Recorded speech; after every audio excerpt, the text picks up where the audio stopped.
பிச்சுமணி பிச்சுமணி. என்ன போஸ்ட்மேன் எப்படி இருக்கே? நல்லா இருக்கேலா? சவிக்குமா இருக்கேன். இந்தா உனக்கு கவர்மெண்ட் வேலை கிடைச்சிருக்கு. என்னது கவர்மெண்ட் வேலை கிடைச்சிருக்கா? ஆமா. எனக்கா? உனக்கு தான். ஐயோ ஐயோ நான் என்ன செய்வேன்? யார்கிட்ட போய் சொல்லுவேன்? ராமா ஐயா அப்படி ஈஸ்வரா.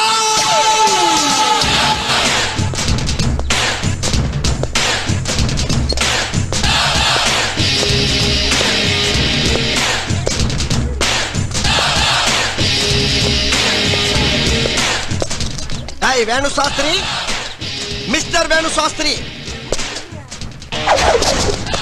வேணு யாரு? அறநிலையத்துறை ஆபீசரா? தெரியும். அண்டாரமா பார்த்த என்ன கோட்டு சூட்டோட பார்த்தவன அடையாளம் தெரியல. உனக்கு தெரியுதா யாருன்னு?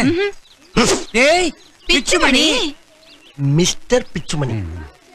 You respect take respect. மரியாதை கொடுத்து மரியாதை. அத இங்கிலீஷ்ல சொல்லிட்டாரு. சரி சரி சரி பயப்படாத நீ. என்னுடைய ராஜினாமா கடிதம். ராஜினாமாவா? இருக்கிறத